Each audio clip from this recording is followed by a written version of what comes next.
There are three new definitions in this presentation for the 2023 season. The duration of a game now includes the prescribed 2 by 10 minute halves. Scoring is now 4 points for a try with 2 points for a conversion play.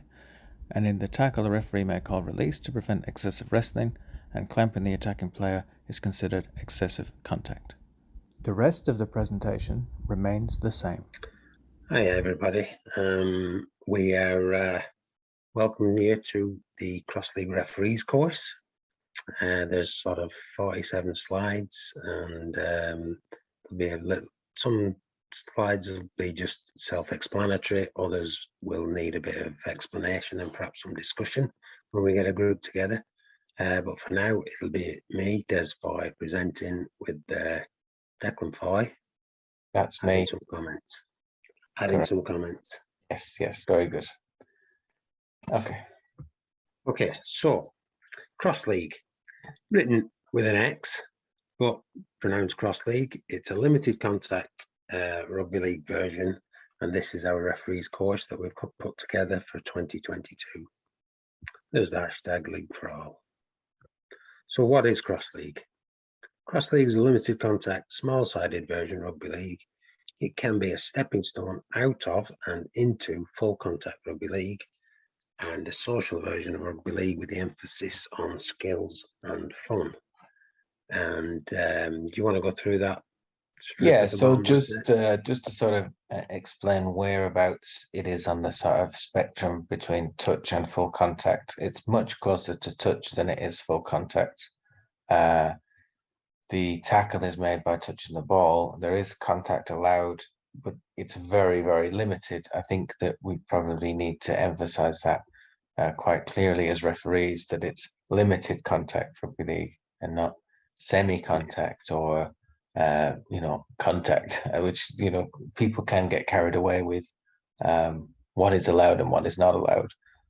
There is a specific mode of play that we've tried to cover off with as many words as possible, but there are also some fantastic examples of how to play the game, and you'll sort of see them through the course. Yes. We move on? Yep, move on. All right. So who can play a Cross League? Cross League can be played by anyone 16 or older, irrespective of gender, experience or fitness levels.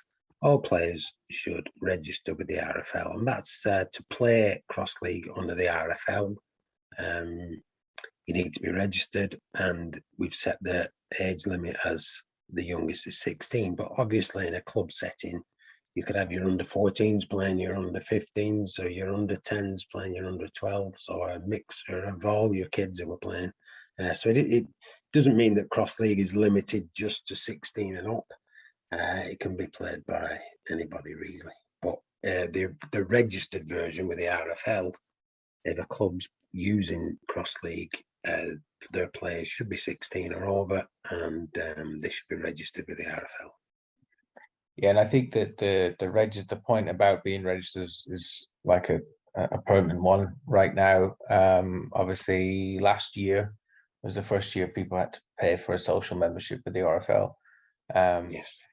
And I think there was maybe some question marks over whether that is worth it, but we can assure you it is. There's more and more things on the Cross League calendar. There's more opportunities to play, whether that's just locally at your club or in this Grand Prix that we have, or now a World Cup, which, we're looking to add a Lionhearts team that might tour. There'll be more than just the Grand Prix competition to play in. There'll be lots of open competitions. So we're trying to build a calendar that would be almost all year round and have something for everybody. We move on? Yep, move on.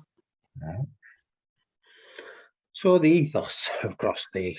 The Cross League tackle, as Declan's mentioned already, is made when the defender touches the ball in the possession of an opponent. Contact is limited to defenders trying to achieve this, and ball carriers trying to prevent this. This creates an environment where rugby league specific skills can be practiced, but the risk of injury is kept to a minimum, because we don't have collisions like you would have in the full game, but we do have some amount of contact. There'll be cases where there'll be people fending off, there'll be people trying to reach across the body to touch the ball, So there will be some contact, mainly arms on arms, but as we said, there's a sort of a limited amount allowed. I think as a referee, from a referee's point of view, it can be very difficult to identify intent. But certainly I would encourage a referee to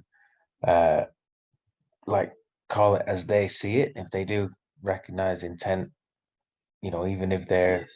only 90% sure that there's intent behind it, it is worth stepping in and saying, no, that's too much contact. It goes over the level of contact, and giving a penalty or having a discussion. Because at the end of the day, the game is designed not to give people an opportunity to have a little bit of a shouldering match with each other. It's more designed to allow people to get a better timing of passing, to run better angles, and play a game that's much closer to rugby league in terms of open play. So Yes. the contact part of it is really important, because we're trying to police how you complete a tackle and give people as much scope to play with the ball as we can. But what we're not doing is allowing people to go out and run into each other in the sort of style that maybe they did when they were younger, or just maybe they never have before, but they would really like to. There's other games for that. This is really more about running and passing. Yeah. Okay, move on. So cross league encourages fun and the appreciation of good play from your opponents, but it is also competitive. So there will be festivals, as Declan's mentioned, Grand Prix events and test match series, potential tours, stuff like that. So referees need to be consistent in their application of the rules, and that's why we put this together, and the little videos that we put together as well, just so that we know that the game is being played the same. And obviously that's a problem for rugby league throughout the world. Everybody needs to be playing to the same set of rules. So people, cross league is no different. People need to be playing to the same set of cross league rules wherever the game's being played. Yeah, my only comment here would be that the game, one of the things that we have done since this has been going is we've filmed a lot of games, and they all look very similar. The level of play is similar, the level of contact is similar, but occasionally, due to people either not knowing exactly what you can do or misinterpreting what you can do, you end up in a situation where the rules are not applied consistently, and this stop that from happening. Which is more or less what you just said, but I'll carry on. These are just a bit of an example of what's going down around the place. You might want to tell us which is which. Yeah, some of those pictures from the Sheffield, what was going to be the World Cup last year. It'll be, we are having an event this year at the World Cup, but this was like last year's. We went ahead with it, even though the Rugby League World Cup didn't go ahead. So that's the sort of top picture on the left and the middle picture on the right. We've a couple of clips of the top and bottom on the right, Saddleworth Rangers, it looks like to me. We've got Brighton and Hove in the middle, and Warrington at the bottom left. And then this middle one on the left-hand side is our successful trip to Hungary.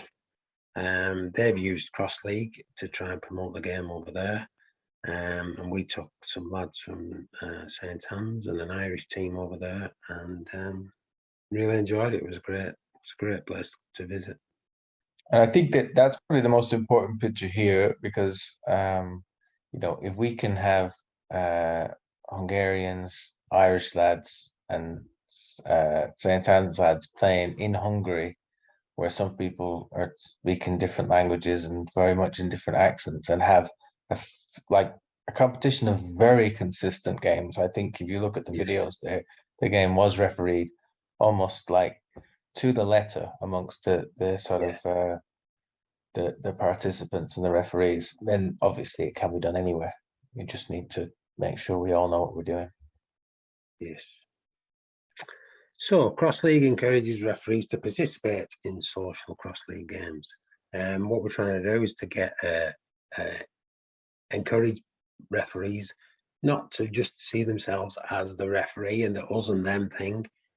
We'd like them to enjoy playing rugby league as well under the version of Cross League.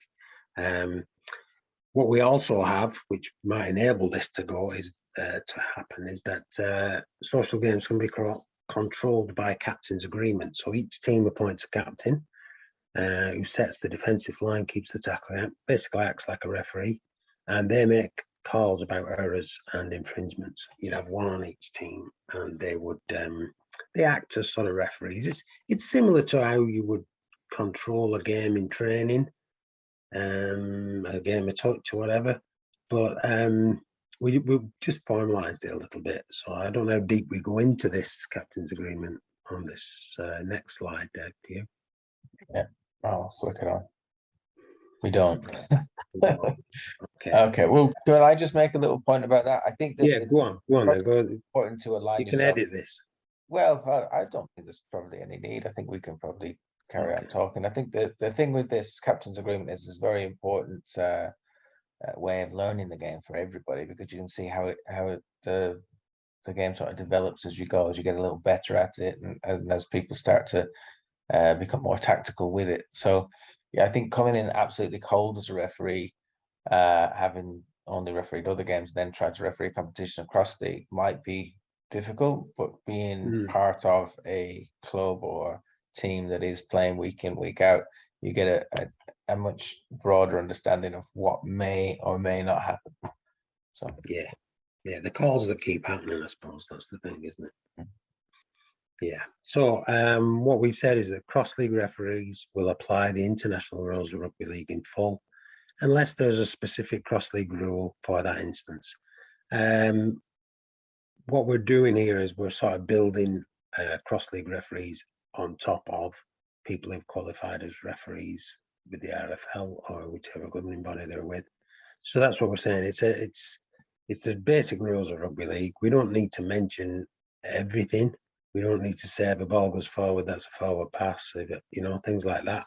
It's the basic rugby league rules, but if the specific rules for cross league, they obviously they're applied rather than the international rules. Yeah, I think that obviously there's quite a few cross league specific rules in the rule book, but we haven't mentioned like if you punch someone in the face, that's a penalty or anything like that, because we are building on top of international rugby league rules. That's not to say that you can just start applying international rugby league rules if you forget what the cross league rule is, or if you haven't looked at the cross league rule. But I don't think that would be a great use of this like ethos here. No. But I do think that something we could use, that should be used as a sort of a guide when refereeing. Yeah. So we've said the duration of games, standard games in a competition setting run for 13 minutes. We tried to keep the number 13 motif point. So 30 minutes in total with no half times. But as we say, it can be flexible and changed by agreement with the teams. You could have 20-minute games. It depends on your setting, how many people you've got. If you've got a load of subs, you might want to go for longer, things like that. But this just to sort of set the sort of standard duration of a game in a competition setting is 30 minutes. Also on this slide, the Cross-League Steering Group prescribes the duration for standalone and series games to be 2 by 10-minute halves. This is a new addition for 2023. But as it says in the rule and as it says on the slide, this can be flexible and changed by agreement of the teams at the time. Moving on to in-game points. In-game points is now 4 points for a try. A try is scored by conventional touchdown, including diving or by touching both feet into the in-goal area, including catching a kick. A conversion is worth 2 points, and the conversion rule states after a try, the scoring team will have an opportunity to convert the try with a single play from 10 meters out from the try line, in line with where the try was scored. This is similar to a kick at goal, but you come 10 meters back and then you have one play in order to convert and get that 2 points. Any penalty against the defending team will result in an automatic conversion, so 2 points to the attacking team. Any penalty against the attacking team will be an automatic failed attempt, so no points to the attacking team. There's also rules about a delay of setup. The attacking team has 30 seconds to start the play, and the defending team cannot prevent them from starting the play. Again, these rules apply as penalties and will result in either a 2-point conversion being awarded or 0 points being awarded based on which team was infringing, where it's an automatic conversion or an automatic failed conversion. Okay, so now we're getting into specific things, as I said. So misconduct, cross-league must always be considered as only a semi-contact version of rugby league. Whilst fending off a defender is permitted, a fend off to the face or neck above the shoulders is not, and therefore should be penalised. Also, whilst the defender can grab at the ball carrier in order to enable them to get a touch on the ball, defenders must not attempt to make a full tackle that brings the ball carrier to the ground. Any conduct contrary to the ethos of the game can be considered misconduct. This will also result in a penalty against the offender. Yeah, so just on that, it's probably worth pointing out, I think limited rather than semi. I think there's, I mean, you could argue that those two things mean the same. It is up to us as referees to sort of make the game more palatable to everybody by allowing open play, and that's what we should be looking to do. So if you do end up getting two teams who are constantly running into each other or trying to get away with making a full tackle or any kind of like increased contact with the shoulder, or pushing or pulling or barging or charging, which you'll sort of see later, like those things need to be stamped out, and like there are mechanisms in the rules in order to keep the ethos alive. So we'll probably get to that in a bit. Have you got anything to add to that? No, that's fine. Yeah, we'll go into it more of the videos and stuff, won't we? Yeah. Okay, so we have a few slides now on the tackles. So this is what tackle 1 means. It doesn't mean it's the first tackle in a set, but it's the first slide. So a tackle will be effected once the defensive player has made contact with their hand or arm on the ball that is in the opponent's possession. The tackler should call tackle, but even if it's not called, where the touch on the ball is obvious, the tackle is deemed to have been made.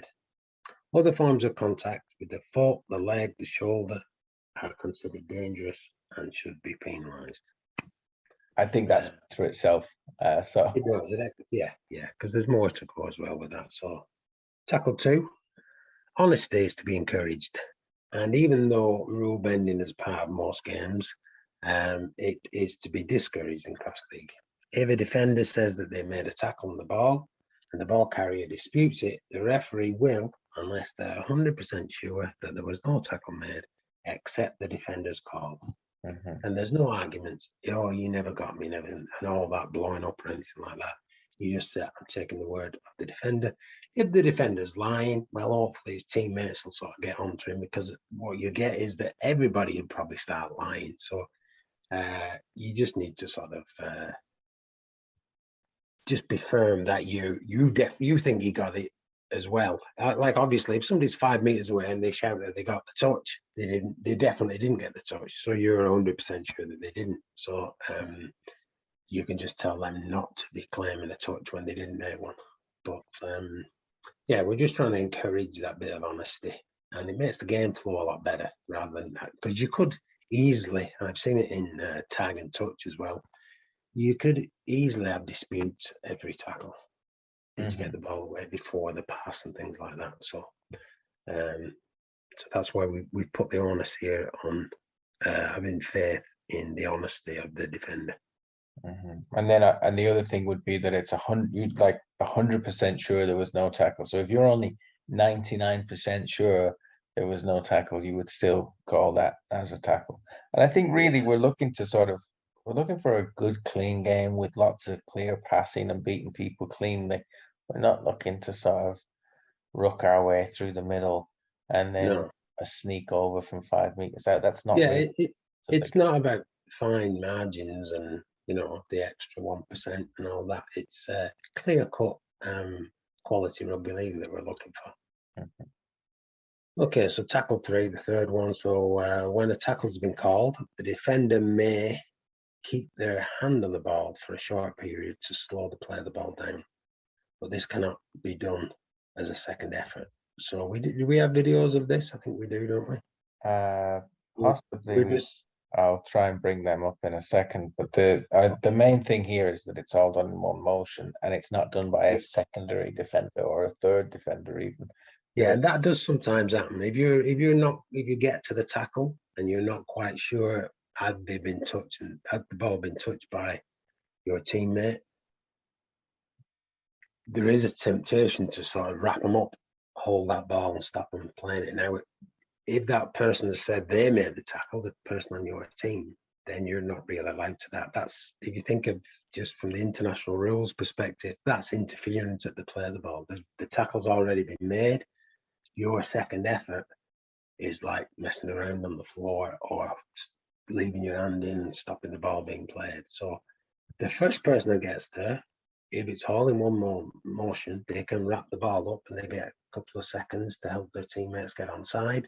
But if it's done as a second effort, either they touched the ball and they went in afterwards and made that grip on the ball, or they touched the ball and a teammate wraps the ball up, that's not allowed.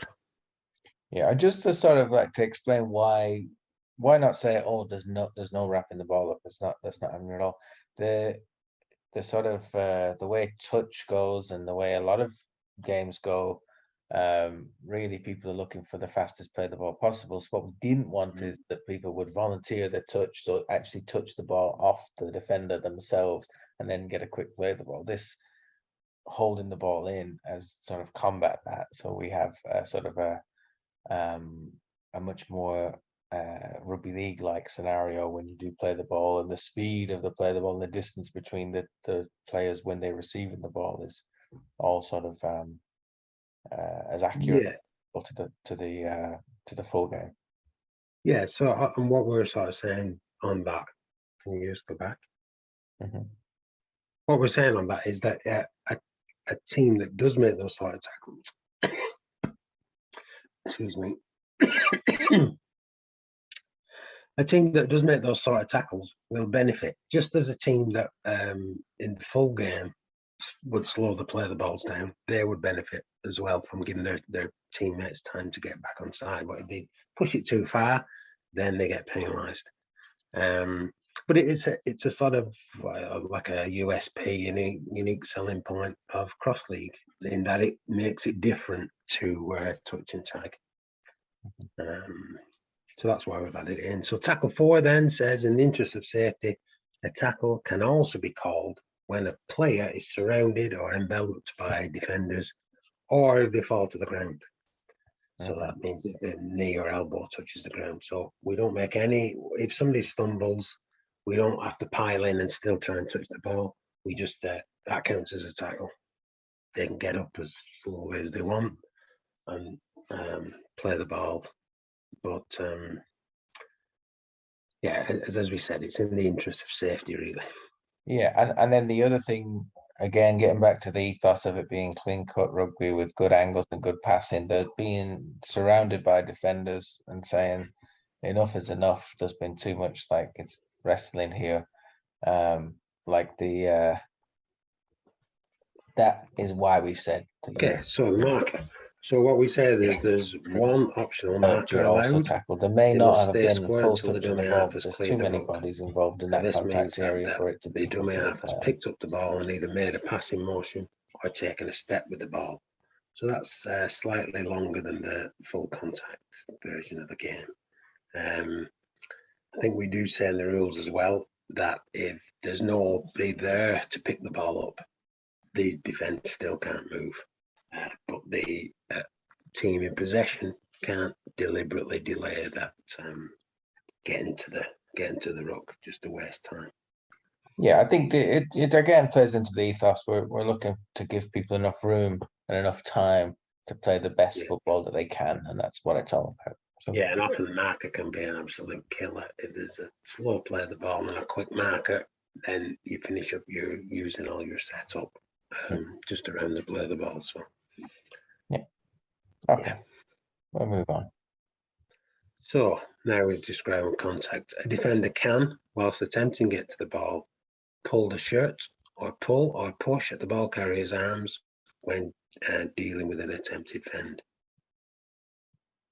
The attacker can protect the ball and keep the defender's arms at bay, but all players, either attacking or defending, must not deliberately attempt to change the momentum of an opponent by barging, pulling, or pushing, as this is considered misconduct. First offence will result in a warning. Subsequent offences will result in a sin binning of the offending player. And what this means is that that player can only return to the game after a try has been scored by either team. Yeah, so I think that the thing there, particularly if you're dealing with sort of novice players or players new to the games, don't be afraid to make that call and say that look, that's too much. There was a barge there, or a push or a pull, and actually do send them off.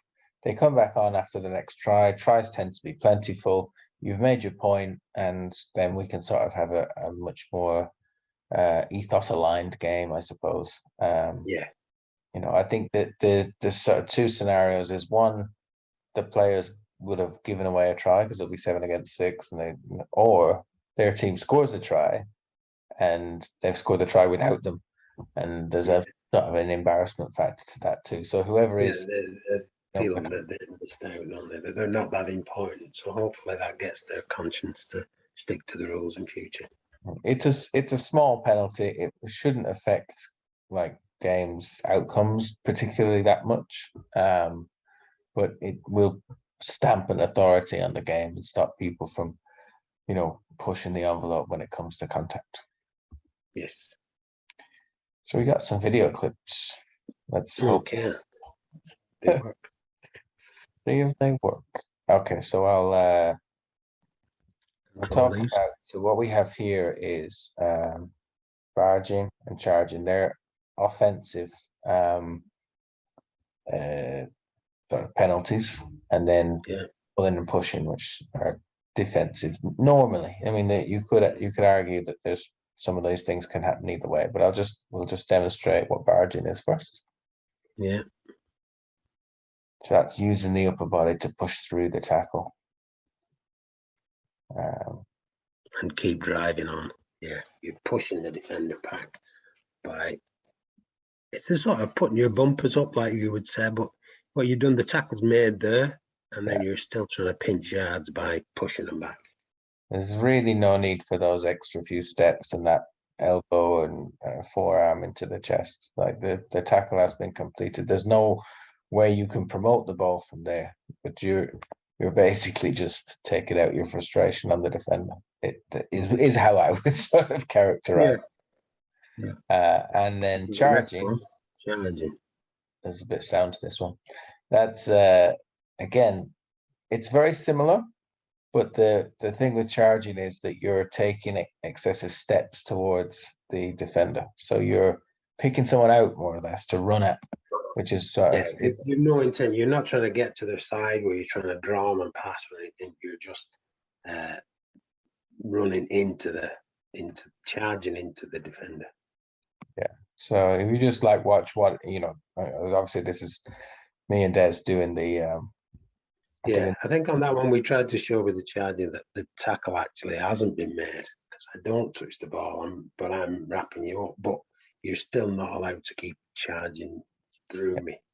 Yeah. So like it looks also at the very start of the clip, I have every opportunity to run around you on that giant field, but I've decided I'm just going to come running at you, which is essentially charging. That's not to say that every time someone makes a front on tackle, it's charging. Sometimes there's nowhere to go. But what you don't want is players thinking, there's nowhere to go. I'm a bit frustrated. I'm going to run at that guy. And then that, you know, amplifies the sort of the contact. And I think in both instances, it's the taking the excessive steps, isn't it? It's taking steps after the collision as well that we want to stamp that out.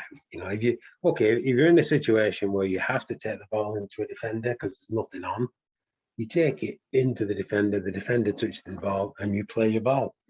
That's, and if he's managed to wrap you up, he gets to buy a couple of seconds. If he hasn't, then you can play the ball straight away. So let's just look at pulling, this is quite an obvious clip. So whilst we said you can put hands on people whilst you're looking for the ball, here in this clip you can see there's definitely no attempt really to be reaching into the ball. Yeah, that's just a drag. That's just like grabbing hold of them and pulling them towards the floor without, you're not trying to get a grip on them so you can reach across and touch the ball. What you're doing there is you're just giving them a bit of a drag. Yeah, trying to wreck their t-shirt essentially. Yeah. Let's move on to pushing. This is again extremely obvious. I might turn the sound up and we'll play that again. Yes, now it might sort of seem almost silly to have to point this out, but this has happened numerous times where people have decided, I'm near a sideline, this is semi-contact or limited contact. Push is limited, isn't it? I'll just push this person. And you do end up in, situations like this where, essentially pushing someone into the fence over and over and over again. And it's not. It's not part of the ethos of the game. You had the opportunity that you could have reached into the ball, and I had the opportunity that I think I do carry it in the left hand nearest to you. So the ball's actually able to be touched there, and that's what you're as a defender, you're supposed to be doing that. So you're not getting a benefit we're not giving you a benefit if you push somebody over the sideline. Okay, so this is now moving on to the overhead rule. So if the ball carrier raises the ball up to keep the ball out of the reach of defenders, they must then pass that ball from that raised position. If the ball is not passed, the referee will call that an overhead, and this results in a turnover. Zero tackle, play the ball.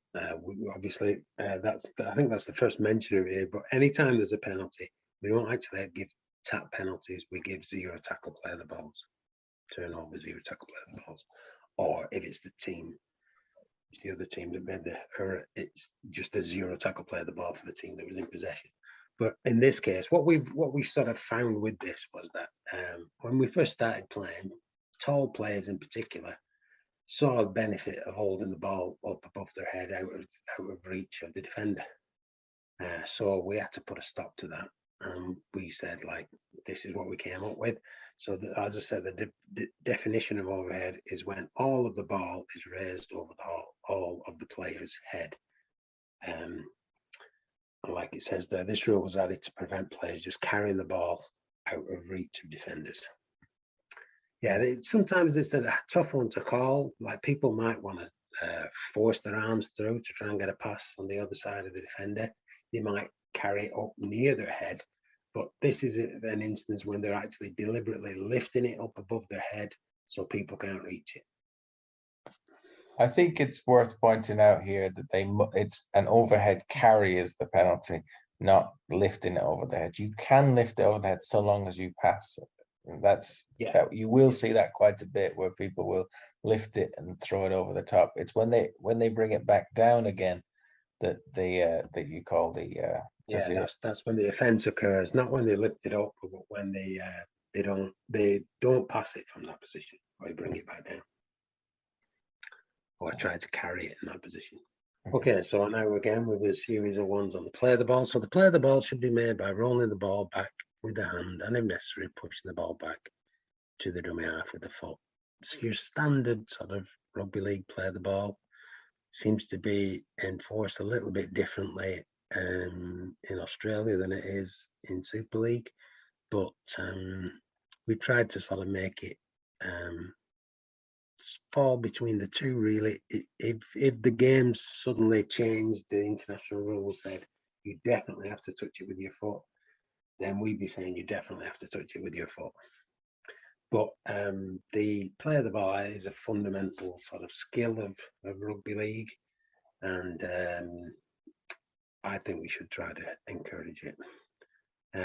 Just to carry on with the description of what the play of the ball is, the tackle player must be standing on one foot and the other foot must appear to be assisting the backwards movement of the ball to the dummy half. A failure to be standing on one foot, where somebody just stands on two legs and just rolls it through the legs, would result in a zero tackle, play of the ball penalty, turnover to the other team. Yeah, so just again back to the ethos, standing on one foot and actually executing the correct play of the ball not only is a part of rugby league and has been for ever since it was invented. It polices that timing of the play of the ball so that we end up a scenario we're looking where it's a like clean game of rugby league, passing and running. So it's not controlled by quick ruck ball that you might find in sort of touch and in sometimes in tag as well. Yes, that's right. Yeah. So the second slide for the play of the ball. The play of the ball must also be made on the mark. That's the point of being tackled, or within one step of that mark. Now, once it can be a big step, but if you've been if you've taken the ball into a tackle and the person touches it and you take a couple of steps, if you take 3 steps, take 2 steps back. If you take 4 steps, take 3 steps back. We need to sort of play the ball on the mark. If you're running straight into somebody and you're going fairly slow, then you shouldn't be pinching an extra step, taking a step forward after the touch has been made. You should be playing it where the ball was touched. So that's where the mark is, the point of being tackled. Players will be penalised for running off the mark or not returning to the mark before playing the ball. That is like taking more than one step. As I say, it's a big step really, but it's so people are not trying to exploit the pinching ground after they've been touched. However, the ball carrier sets the mark for the play of the ball, not the defender. If a defender stays in the position that they made the tackle and the play of the ball occurs within one step of them, they'll be considered offside if they attempt to get involved with the play without retreating to the marker position or to the defensive line. So if somebody runs past you and you stick an arm out and you manage to touch the ball, you are not the mark for the play of the ball to come back to you. That person's been tackled. If they take another step and then step back, they can play it where they are. So what we don't want is people sort of just saying, yes, I made the tackle here. They still need to get onside. They still need to get, as long as the ball carrier legally does it within the big step of playing the ball, the marker, the person who made the tackle, has to get back onside. I think to sort of mitigate this a little bit, we did add a little bit of an interpretation that there is one time in the game where the defender would set the mark, and that's a front-on tackle. Yes. Yeah. But that should really be obvious. That was added to sort of differentiate between a front-on tackle and pretty much every other tackle, a side tackle, a tackle from the back. In all those cases, which tends to be the majority, I think, just from the way people sort of run the ball. Most of the time, the attacker will be setting the mark, and the defender will be trying to sort of get in front of them. Anyway, we'll move on. Okay, play the ball 3. So the defending team cannot advance forward from the offside line, which is 5 meters back, nor the marker move from their mark until the dummy half has picked the ball up. This is just more explanation of what we mentioned earlier. However, the dummy half must pick the ball up without delay. If the dummy half delays or tries to draw defenders offside by not picking it up, then the dummy half can be penalised. This rule is added to, again, back to the ethos of a clean-cut game of rugby league. We want to play the ball that's standard and that that there's enough room when the ball's been passed to play it. But what we didn't want is a sort of that kind of rugby union style where the ball is at the bottom of a ruck and a scrum half or a dummy half can go in and wait. Yeah, that's not really part of it. It's you have to carry on playing, and that's a lot of words to just stop that from happening. But we have to say those words, so we'll carry on. Yeah. So play the ball 4 then, and the player playing the ball must do so as soon as practically possible after being tackled. As a guide, it's expected that the player playing the ball does so within 2 seconds of being tackled. If the referee feels that in his or her opinion, it's unnecessarily delaying playing the ball, this will be penalised. So Yeah. what we don't want is teams trying to find loopholes to run down the clock, or we want people to play, and we want both teams. Obviously, rugby league, you sort of tends to be it's your ball for 6, and then it's their ball for 6. What we don't want is that people are just trying to run the clock, score 1 try, and then run the clock down by delaying tactics. Again, it's a lot of words to just say no time wasting. But yeah. And just say no time wasting. That does. Yeah, but it's specific at that, and it depends on when the ball's been played and the speed of it, and the fact that when we say the ball is back in play, it's when the dummy half picks it up. So we don't want that being exploited. Okay, play the ball 5. If the ball is played with no dummy half, as I said, this explains what we've said already. With no dummy half present, as long as a player of the same team is attempting to get to the ball, the defensive line will still not be allowed to move off their line, either the marker or the defenders. If there's no effort from the attacking team to get to the ball, the referee may blow a penalty for dummy after lane. Which is similar to what I said about the scrum half at rugby union standing at the base of the ruck. So yeah, let's continue on. Okay, play the ball 6. Once the dummy half picks the ball up, they must immediately make an effort to pass or run the ball again. They can't be standing still to draw defenders offside. It's not part of the game, and it'll result in a penalty. Dummy half delaying again. Let's move on. Keep repeating ourselves.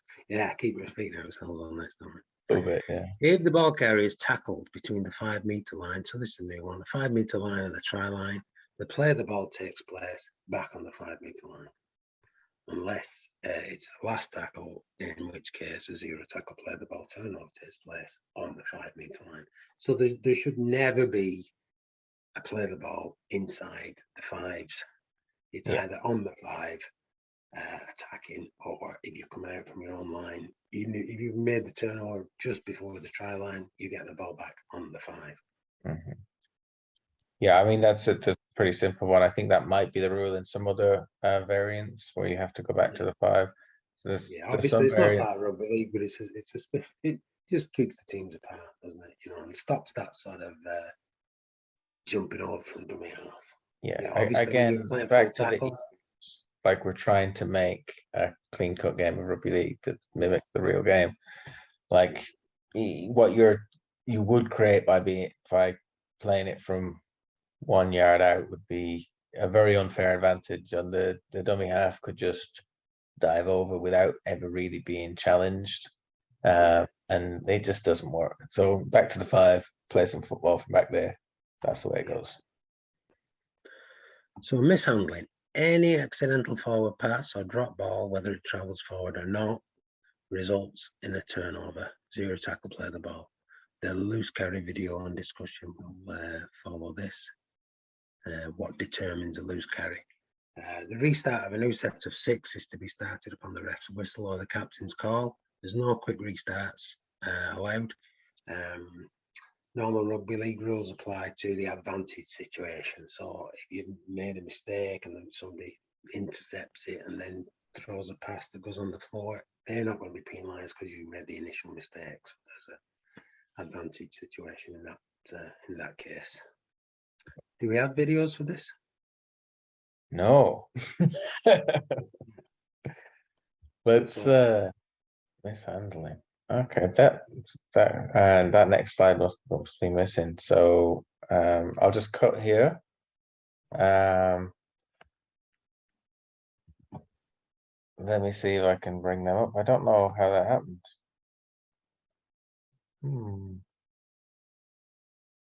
That's annoying. Feel like we might have missed. Ah, These are them, aren't they? we didn't talk about these. We went to this one, didn't we? Okay.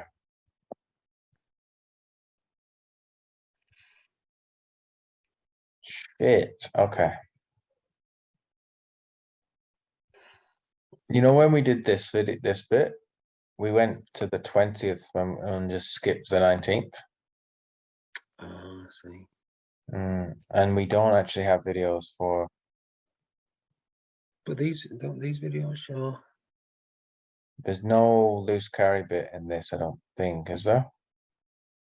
I don't I think know. they're Why the all video- contact. Let's play the ball, tackle, play the ball. Oh yeah, loose carry. Oh, it is here. Okay. Well, I suppose what we'll do then is we'll just pick up from this slide. I'll go back to present Yeah. and we'll go back to here. And we will talk because we were talking about loose carry. Yeah, we can do, yeah. Yeah. Where is it? Where is it? Here. Okay, so these are sort of various ways of losing possession, I suppose. And who gets possession. So this video we're watching at the moment would be a loose carry. You want to play it? Yeah. So they're the two players, and the ball's been knocked out. And what we're saying on that is, it's the fault of the person who's in possession. They've got to look after that ball. So if it gets touched and knocked out of their hands, that's their fault, and they're going to lose possession. That's a loose carry. Yeah, I think that the thing to note there is you end up getting a lot of players saying, "Oh, can I deliberately make an attempt to knock the ball out?" And the answer is, yeah, pretty much you can. Yes. Like I would say, then a lot of people then try and take that to the next level, and they say, "Oh, well, can I try and punch a ball out?" And the answer to that is, no, you can't. So the reason why you can't punch out is because you're essentially running around trying to punch somebody, which is like, you know, Yeah. If you then miss you punch them. the punch on the ball, and that's And I would say that's misconduct. Yeah, that's yes. But that's what we have there is a loose carry. Now there's another video over here about the just holding up the play of the ball, which we spoke about earlier. Okay. Yeah. So makes the tackle, got the hands on the ball. Couple of seconds. That's slow motion, so it was a bit longer than a couple of seconds. Yeah. But that is allowed. We're saying this is allowed. So get into the good position, wrap up the ball, hold it for a couple of seconds, and then they play it. That's good. Then this would be the dropping the ball cold after contact. That's the fault of the attacker again.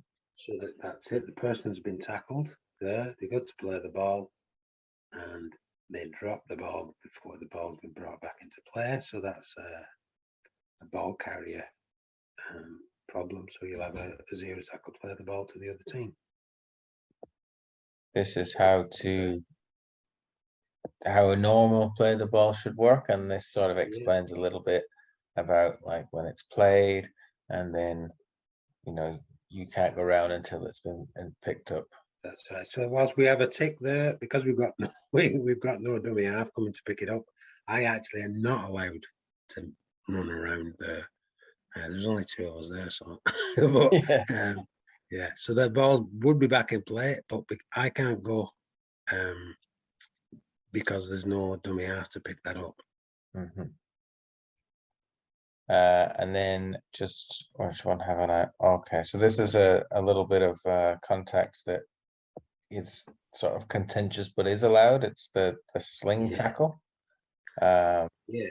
Actually, this is all the contact. Yeah. So I'll just go back to the sling tackle. Just It happens this quite a one, bit. yeah, it happens quite a bit. People, what we found is that ball carriers actually allow it to happen. That it sort of makes it part of the game because it gives them an opportunity to offload. They use the grip by the defender there, just spin them around a bit, and they've kept the ball free and they can offload that ball. Obviously, as long as the defender is not trying to drag you to the ground, but is hold of you, trying to then get a reach on the ball, get close to the ball, they're okay. We're allowing them to do that. But as I say, it's something that that we found that the attacking team, the ball carrier, tends to exploit because it helps them spin around and keep the ball available for a pass.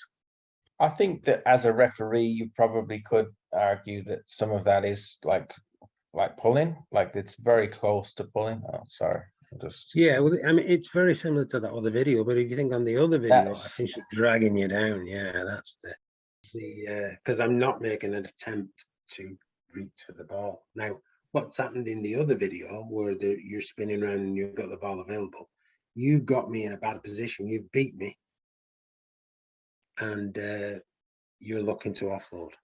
yeah. So there is a bit of a fine line between like pulling and the sort of sling tackle, and I think that it obviously as a referee, you might just decide, oh, that was a pull, and I'll give a penalty for that.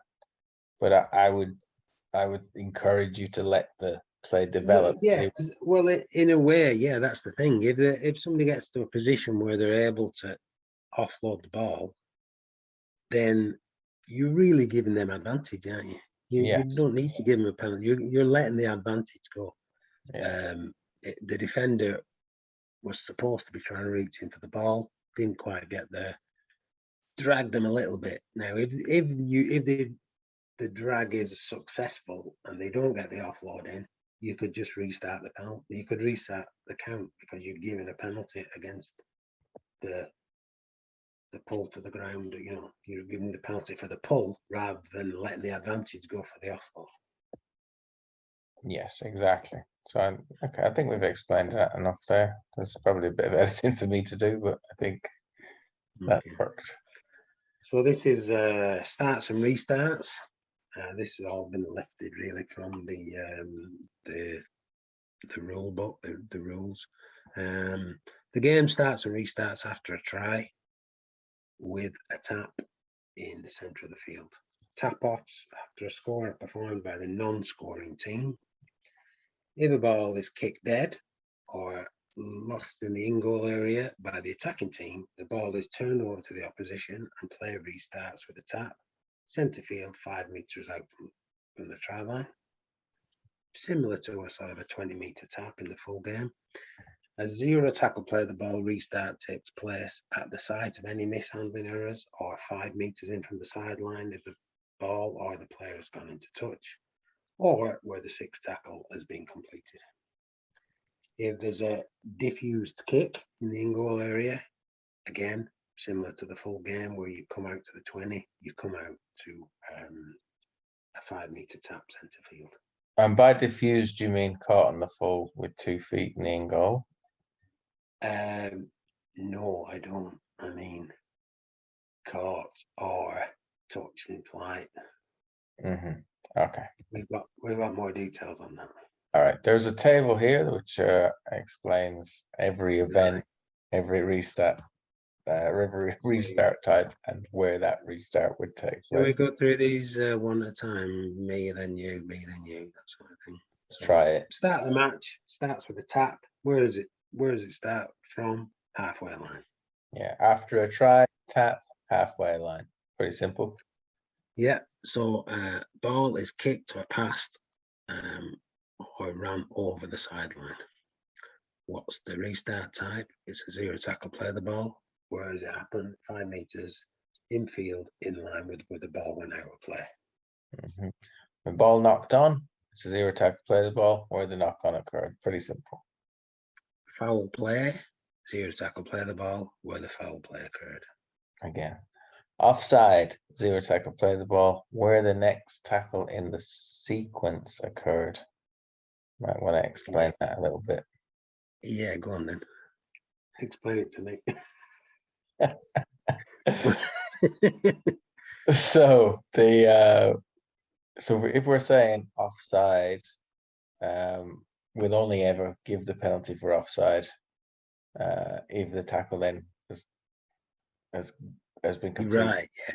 It would be on. If It's somebody's actually offside, it's a lot like the foul play because it's going to be but the thing I think is the thing with it is that offside is you're only giving offside if there's been no advantage. exactly. So if there was no advantage, that would mean that either the team made an error or the attacking team made an error, or the tackle was made by the person who was offside. Yes, exactly. So you just give them a set restart, basically. So much like foul play, Yeah, set restart it is. We're calling it a zero tackle, play the ball, but most of the time it's a set restart if it's the team that's in possession. Yeah. Okay, next one. Ball kicked or ran or passed over the dead ball line. That's a tap, but it's a 5 meter from the try line centre field tap. So ball caught cleanly by defender over their own try line, which could be considered diffused. That's a tap 5 meters in from the try line centre field. Okay, and then the last one, which is a failed free catch over the try line. So the scenario here is that team A kicks the ball, it's in the air, it's got over the try line. Player from team B goes to try and catch it, doesn't catch it cleanly, but touches it with their hand. That counts that is diffused. I think we get on to free catch a little later. Yeah, we will do. Yeah, but it's a cross league rule that we brought in. But in this instance, the failed free catch and the caught ball both result in a 5 meter tap on the 5 meters out from the try line. All right, moving on the next page. Ball knocked on in the in-goal area. Be a dropout from the goal line. By the attacking team? No, by the defending team. Sorry. The ball knocked on in the in-goal area. No. Team in possession. Ball knocked on in the in-goal area. So you're trying to bring it out from your own end. Say you've got this 5 meter tap, pass it to somebody who stood in the in-goal area and they drop it.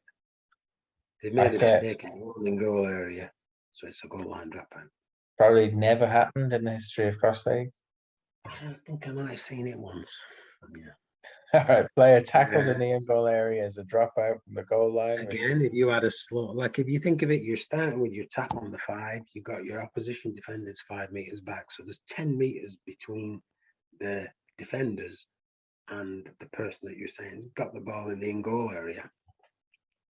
And they haven't moved and they get tackled. So it's very unlikely to happen. Extremely unlikely. They get tackled. Again, it's they got tackled in their own in-goal area, similar to the full game. So it's a goal line dropout. Next one, dropout kicked over the opposition dead ball line. This is a very unlikely scenario because you're kicking the ball 60 meters. Nobody's getting a hand on it. Nobody's trying to catch it or anything, and it's gone the whole length of the field, and it's gone dead at the other end of the field. If that in the unlikely event happens, it's a dropout to the team that was the receiving team at the previous dropout. Yeah. Interesting. All right, the dropout kicked over the sideline with a bounce. It'll be a zero tackle play the ball where the ball bounced out 5 meters in, it should say, but yes. Yeah. That really what that means is that the attacking team don't get the ball back. Like they would in the real game. Yeah. Anytime there's a dropout, unless it goes, as I said, the full length of the field, it's going to result in a turnover. So dropout kicked out of play on the full. It's a tap because it went out of play where you give it from 5 meters from the kicking team's try line. So they're basically at the tap on your 5 meter. And Sorry, finally, we're saying tap. Yes, would we?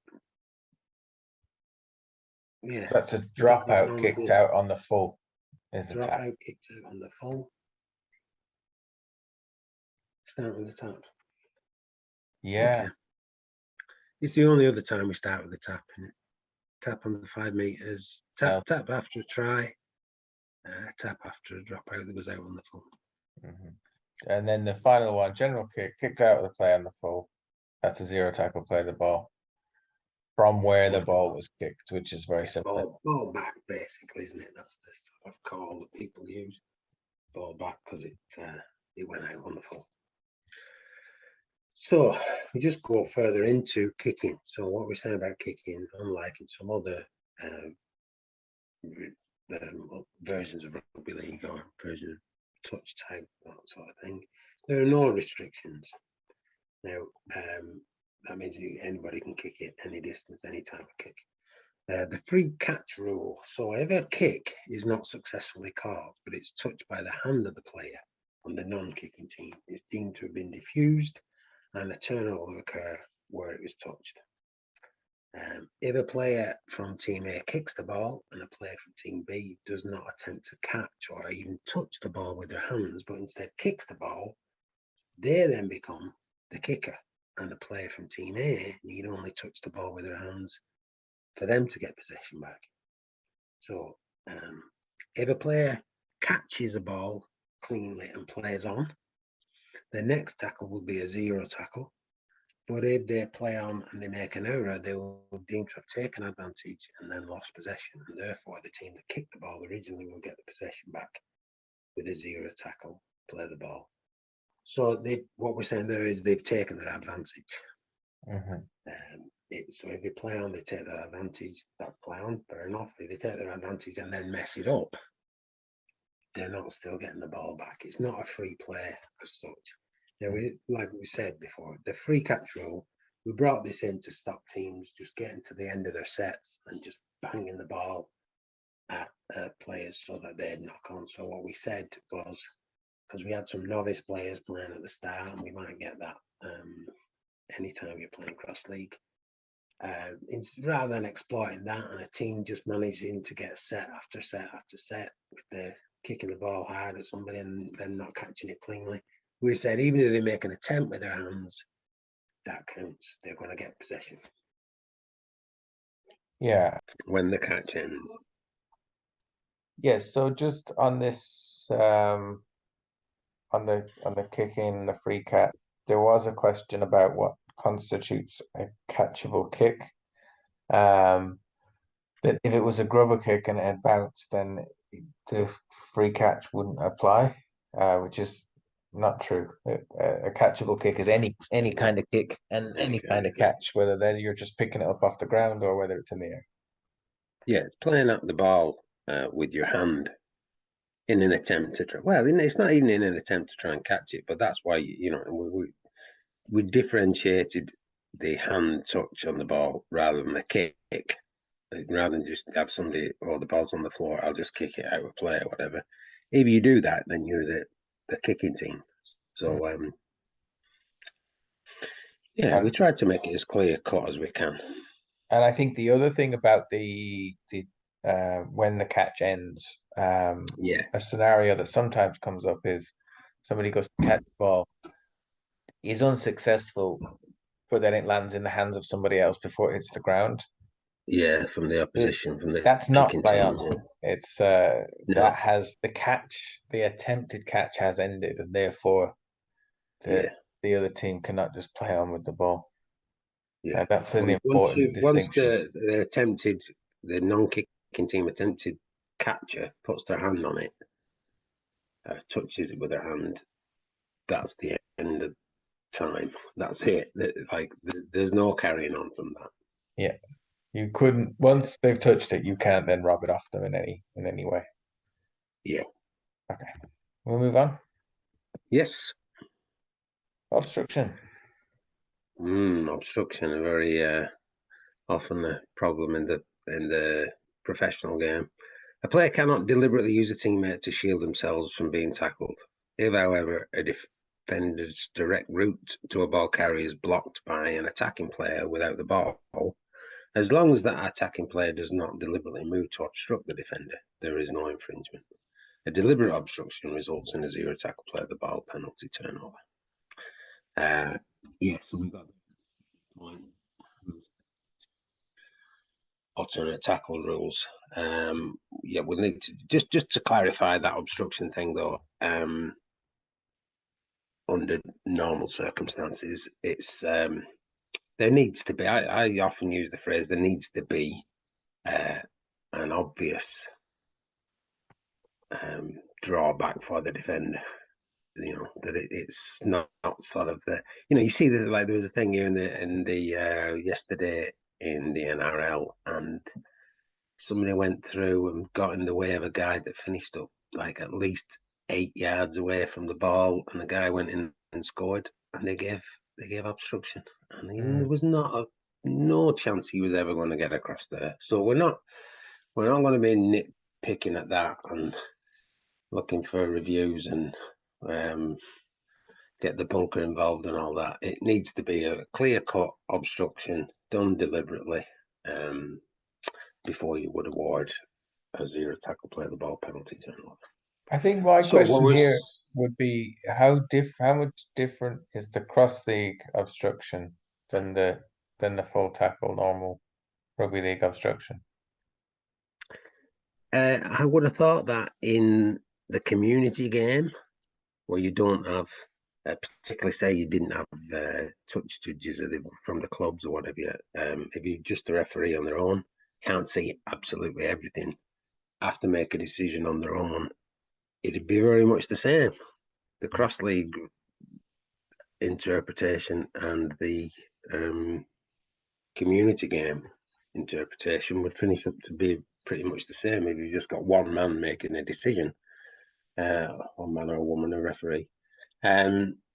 So it's only the fact that they've got bunkers and review people in the box reviewing things that things are different in the professional game. Okay, so let's just talk about the alternate tackle rule scenario. Yes. A second. So in the alternative tackle rules, it takes 2 defenders to stop a player who's playing by those 2 rules. So they have to be touched by 2 separate defenders. But and it's an any touch tackle. Yeah, but I think that the scenario that comes up a little bit is, and it tends to be a sort of a natural reaction, the first tackler who makes the touch then wants to slow the person down and gets in the way. And this, like we've sort of said, that is obstruction. Standing in their way is obstruction. Stopping a pass or getting to the side or shadowing them is all fine. But if you're actually stopping them from getting past you by standing in the way or trying to push them, then that would be a penalty, which normally would just be a zero tackle play the ball from where the sort of second person makes touch, because if there is obstruction, they tend not to get very far away from where the obstruction occurred. So this obstruction is a defender obstructing the person who's still got another tackle and another touch tackle before they're tackled. So they're still in play. So the only thing I would say about this one is quite often that person might find themselves out on the sideline, on the wing. And what I would say is that if the defender stands as close to the touchline as possible, gets herself in that position and makes the touch, they can't disappear then all of a sudden. So it is up to the ball carrier to change direction. Now, if the person who made the first touch changes direction with them to block them completely, then that's an obstruction. But if they get into a position where they think, oh, this player wants to run down the touchline, I get myself on the touchline, they have to run back in field, which sends them towards one of my other teammates. To me, that's fair enough. Right. Okay. That sort of makes sense. Okay, we'll move on. Okay. All right, defensive line and offside. Yeah, so we've said this earlier on as well. It's one optional marker allowed, 5 meters onside for everybody else. Advantage can be applied. So if somebody was offside and they made an attempt to make a tackle, you can play advantage if the defender just runs, and you can call advantage and then carry on playing. If there is no advantage to be given, then a set restart can be applied. And like we said here, for everything, anytime there's sort of repeated breaking of the rules, repeated offences can result in a sin bin. And like we said about the sin bin, it's player gets off the field until the next try is scored, whether it's Don't be 13 afraid with the to use opposition the team. sin bin, I suppose, is the Yes, but we don't want like games down to 4 aside when it started at 7 aside. We don't want 6 people in the bin. But really, I suppose you couldn't. You're not going to send more than 2 off at the same time. The other guy's coming back on, so it can't happen, can it? You're only going to ever get one person in the bin. Yeah, I think in order to make a point of creating a space people can play in, like Yeah, sending someone to the yeah, sin bin early, they only go off until the next try is scored. You've made your point there as a referee, and yeah. hopefully then that defensive line That's the stays last where it should person be. to get in bin. Yeah. Hmm. Okay. Again, dummy half. So a discussion point. Unlike touch and tag and other versions that fall under that sort of category, there are no restrictions on dummy halves. They retain possession if tackled, and they can score without passing. So, like we said, this is different in some other variants of rugby league, but we're allowing the dummy half to have no restrictions, basically. Yeah, it's come up a few times where because there are restrictions on dummy halves in different games. I think Yeah, in TRL you can score up to a certain point. I think in touch, if you get caught from dummy half, it's a turnover. And you can't yeah, score. Yeah, just to eliminate any confusion, dummy halves are as they are in the full contact game. They full, can do full game. everything. Yeah, Uh, full game. yeah. All right, moving on. Yep. Playing at a ball that has been passed. If a pass is thrown and a defensive player makes a play at the ball, knocking it to the ground, the passing team will receive a new set of 6, starting with a 0 tackle, play the ball.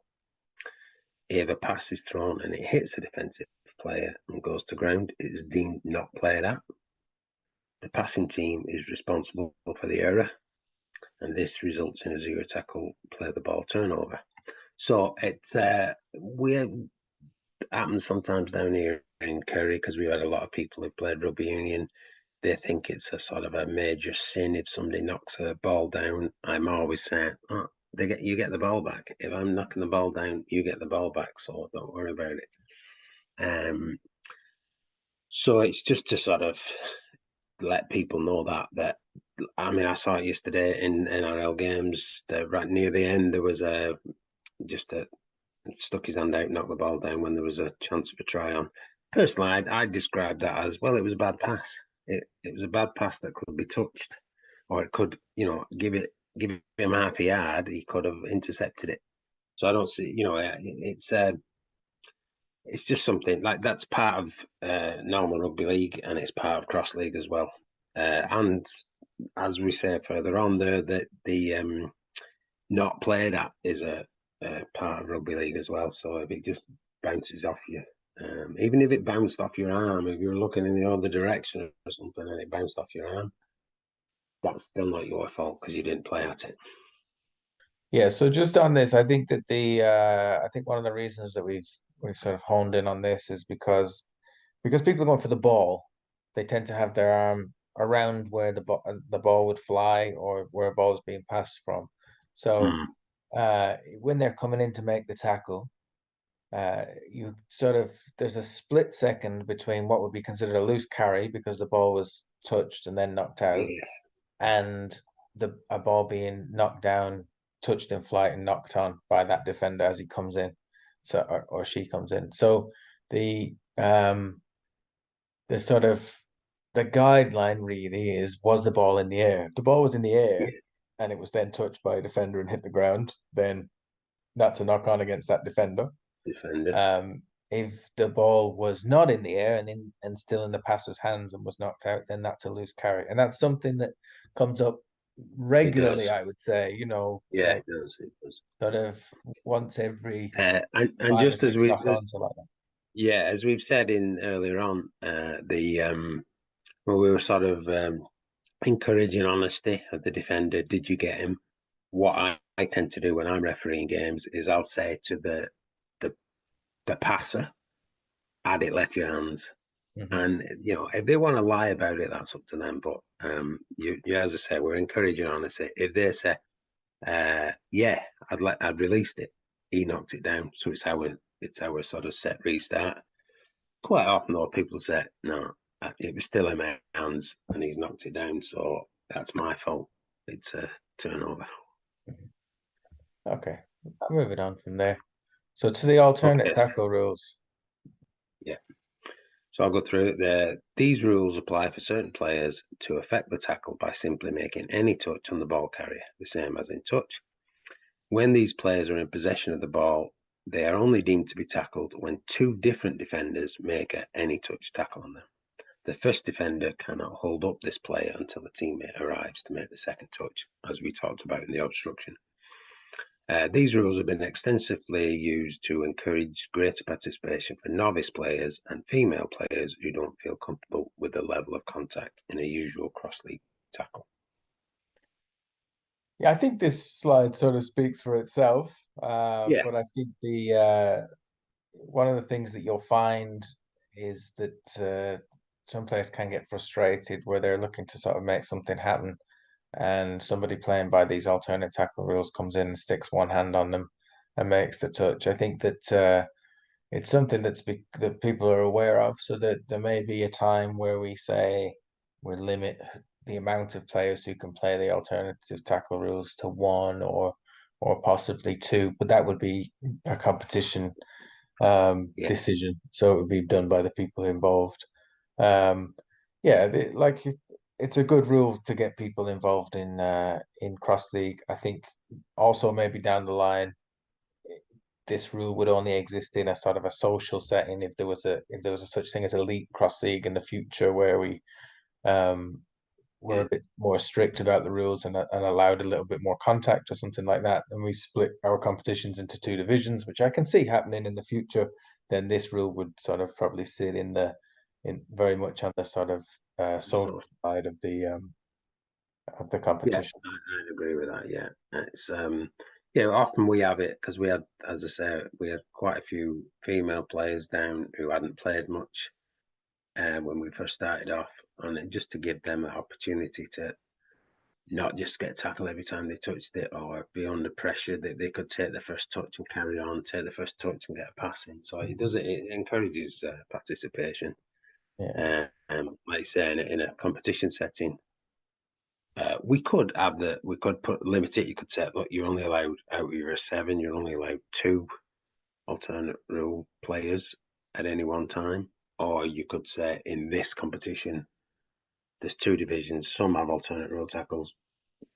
The main competition, um, the more prestigious part of the competition, the more competitive part of the position has competition has no alternate tackle rule players. But that doesn't mean that the females can't play normal rules with men. I think if you've got somebody who played in the Women's Super League, they'd be well able to handle the level of contact that you'd get in a cross league tackle. So they wouldn't be needing the alternate tackle rules anyway.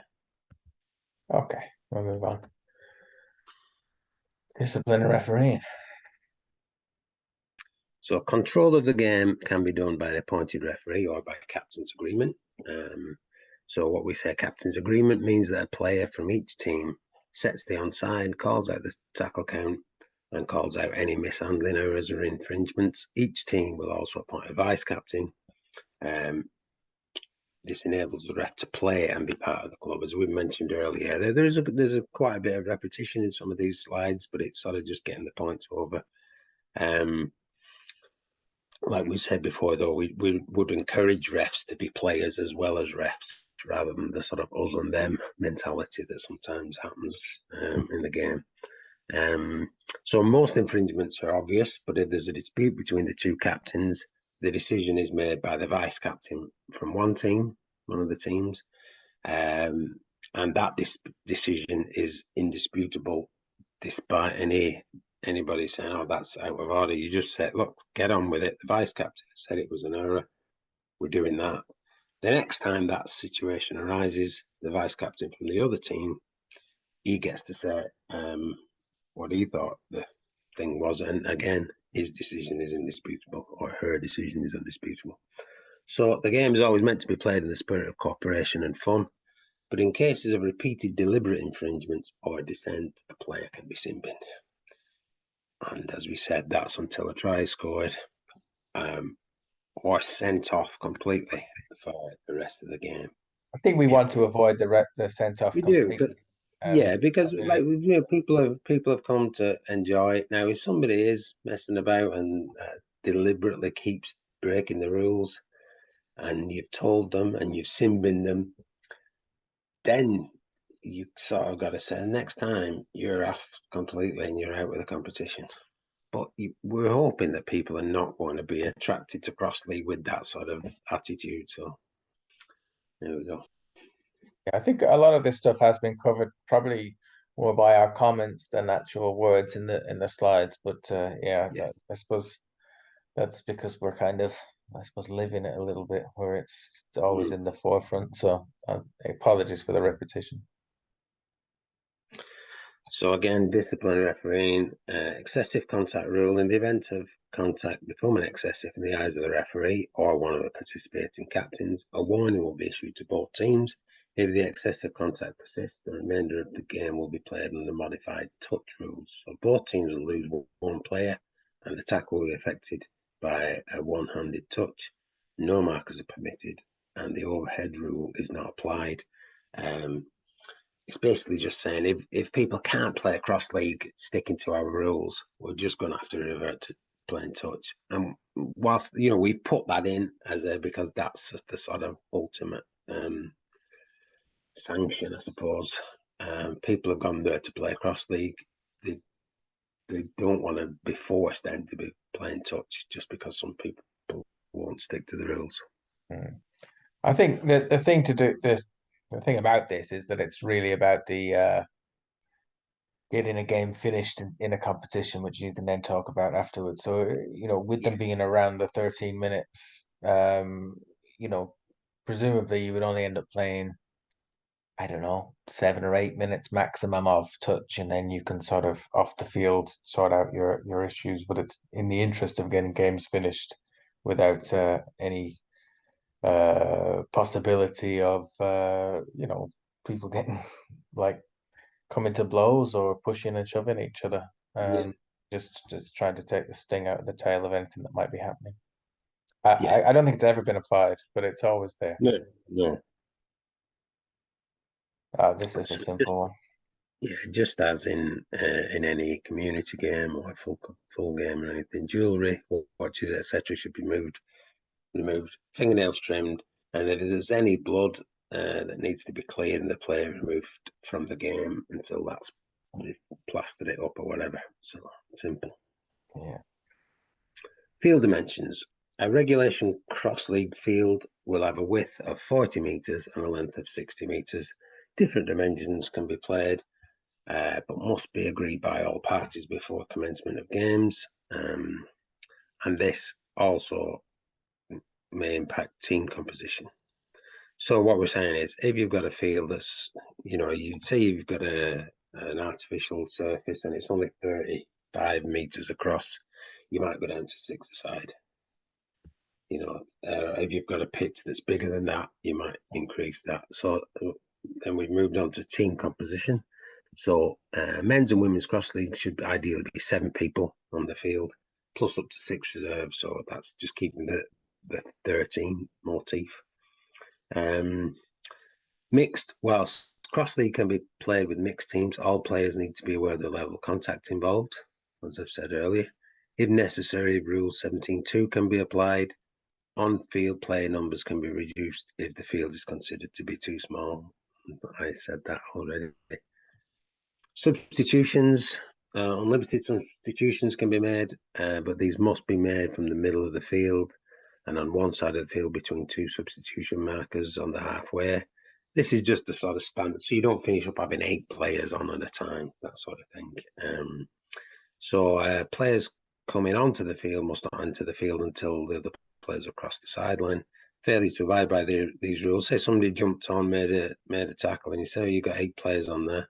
That's because they didn't stick to the rules. They're supposed to wait for their the person that they're subbing on for comes off. A failure to abide by these rules may result in a 0 tackle play the ball penalty to the non-infringing team on the halfway or where they have the ball, whichever provides the most advantage. So if somebody's sort of snuck down near their own try line, come on as an extra player, make a tackle, they've got 8 players on the pitch. There's no point going back to halfway because they should have come on at halfway. You just give the attacking team a reset up on the line where they already were. So we had a quite successful thing in Bridlington last year. So we came up with some specific beach cross league rules. So the field dimensions for beach cross league are 30 by 30, so it's a square. Player numbers are reduced to 5 per team. Teams are allowed a maximum 1 player on the field using the 17.2 alternate tackle rules, so there just be 1 person at a time. All defenders must retreat 4 meters from the tap or play the ball. There's no markers allowed. The game starts and restarts with the tap on your own 5. And that means that there's no need for a mark on halfway, but there is a need to mark both 5s because they're the sort of start lines rather than going up to halfway because it's only a small pitch. So tackle sets consist of 5 tackles rather than 6 tackles, but to keep the regular count in your head when you're refereeing it, and particularly the call of 5th and last that refs are used to, a tap and what would usually be a 0 tackle turnover becomes tackle 1. So you're always starting from tackle 1 rather than tackle 0. Okay. It's referees' notes, discussion links to rules and videos. Yes, we've got other stuff for you as well. So if you're attending this course, there'll be an email with all this stuff in it. If you're watching this video on YouTube, I assume we'll put the links in the description. Links. Yeah. We could just have a little look at this. I'm not sure. Do you want to? This is just a regular mode of play and about the right level of contact. Yeah. There may be some referee pointers here. I think both play the balls there with the foot, so that's fine. The tackles seem to be there's not too much sting in them. People are wrapping time. Is that the try? Yeah, I don't. Try line, so they come back to the 5. Yeah, let's come back to the 5. Yeah, it would be marked. Yeah. Oh, nice to sneak over there without seeing it. Okay. All Keeping right. the ball out of. So there's one of the other sort of things that people talk about is what about an underknee carry, because it ends up being like people end up Like the overhead carry, but we haven't made a rule for that. no, I think the thing about that is it's at your own risk because it's quite easy to dislodge the ball when somebody's holding it down there like that. That's a regular forward pass, just slightly in front of him. Mm.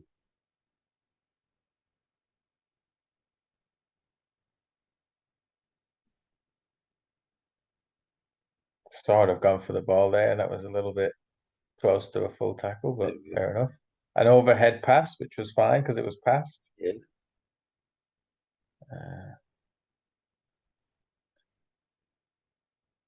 There you go. Oh, nice. Get in there. Yeah, nice. That's the change. We neat bit of work. Yeah. And then this is an honesty call where he's come back to say, I've made that touch. Yeah. They've come back and played it there. And that's another honesty call. And then sneaking over from close range. Now, I'm not sure if they fully went back to the 5 to play that. Go back to that's a small Hungarian 5, that I think. So you could probably argue that play the ball should have been a little bit further back. Yeah. It might be an idea as well to make sure that you get the 5 marked so you can see it quite easily. Yeah.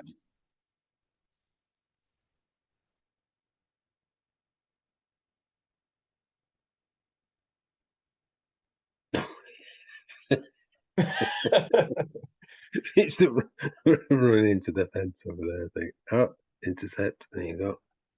See, the whole time it was set up for that. Okay, so yeah, that's. I mean, I think everyone can get a good idea of what the game should look like, and I suppose how many tries are scored and how quickly tries are scored, and Yeah, sometimes it's just simple play, isn't it? You can play out, you can score on the first one, but it's that's rugby league. No, that guy had never played before, had he? So, and that would be a thing I would say if you do have novice players. If it's not a competition, if they just got you down to the club and you're doing some refereeing, you don't have to be massively strict on things, but you would point things out when people are making mistakes, whether it's with the play of the ball or marking or getting onside. are you referring to the rolling the ball back, come back to the mark, are you? Yeah, going back to the mark, playing it correctly. Whether the markers staying square, whether sometimes you can sort of point out things in the game without giving penalties. And just there's the knockdown there. Definitely left my hands knocked down, so it's our ball. Yeah, near attack will play the ball. Oh, thought he was through there.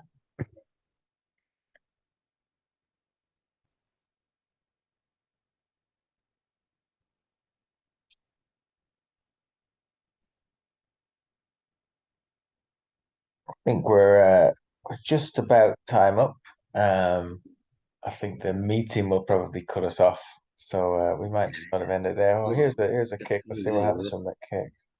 He didn't touch it with his hands, but then it gets knocked on.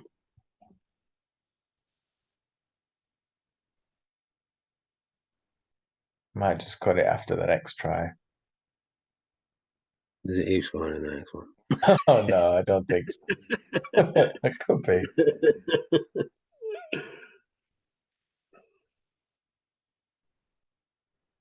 Ah, nice. Oh, So he comes yeah. mark. There's nobody there. Plays it, and that's actually that picture from earlier on in the presentation. Oh, yeah. Yes. Yeah, The anyway, guy. Yeah. yeah, we'll leave that there. We might. Yeah, we'll leave it there. So, Okay, so that's pretty much everything. Yeah, obviously, the details to ask questions will be attached to the presentation wherever it's being seen, whether this is YouTube or a live session. And thank you very much. Thank you.